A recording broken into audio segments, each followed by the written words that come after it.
تبارك الذي بيده الملك وهو على كل شيء قدير، الذي خلق الموت والحياة ليبلوكم أيكم أحسن عملا وهو العزيز الغفور، الذي خلق 7 سماوات طباقا ما ترى في خلق الرحمن من تفاوت فارجع البصر هل ترى من فطور، ثم ارجع البصر كرتين ينقلب إليك البصر خاسئا وهو حسير، ولقد زينا السماء الدنيا بمصابيح وجعلناها رجوما للشياطين وأعتدنا لهم عذاب السعير، وللذين كفروا بربهم عذاب جهنم وبئس المصير، إذا ألقوا فيها سمعوا لها شهيقا وهي تفور تكاد تميز من الغيظ كلما ألقي فيها فوج سألهم خزنتها ألم يأتكم نذير، قالوا بلى قد جاءنا نذير فكذبنا وقلنا ما نزل الله من شيء إن أنتم إلا في ضلال كبير، وقالوا لو كنا نسمع أو نعقل ما كنا في أصحاب السعير، فاعترفوا بذنبهم فسحقا لأصحاب السعير، إن الذين يخشون ربهم بالغيب لهم مغفرة وأجر كبير، وأسروا قولكم أو اجهروا به إنه عليم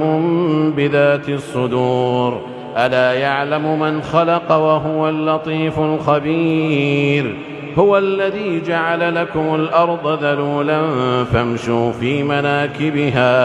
فامشوا في مناكبها وكلوا من رزقه وإليه النشور، أأمنتم من في السماء أن يخسف بكم الأرض فإذا هي تمور، أم أمنتم من في السماء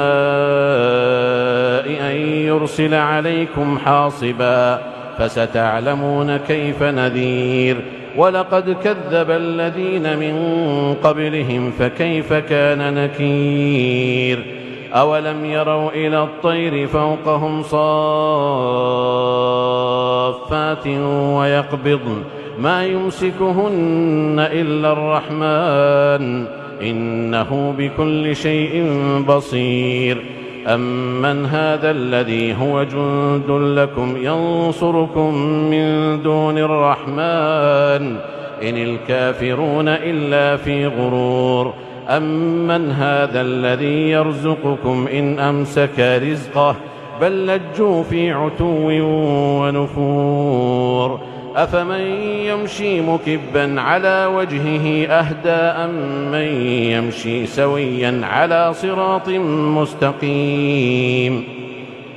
قل هو الذي أنشأكم وجعل لكم السمع والأبصار والأفئدة قليلا ما تشكرون، قل هو الذي ذرأكم في الأرض وإليه تحشرون، ويقولون متى هذا الوعد إن كنتم صادقين، قل إنما العلم عند الله وإنما أنا نذير مبين، فلما رأوه زلفة سيئت وجوه الذين كفروا وقيل هذا الذي كنتم به تدعون، قل أرأيتم إن أهلكني الله ومن معي أو رحمنا فمن يجير الكافرين من عذاب أليم، قل هو الرحمن آمنا به وعليه توكلنا فستعلمون من هو في ضلال مبين، قل أرأيتم إن أصبح ماؤكم غورا فمن يأتيكم بماء معين.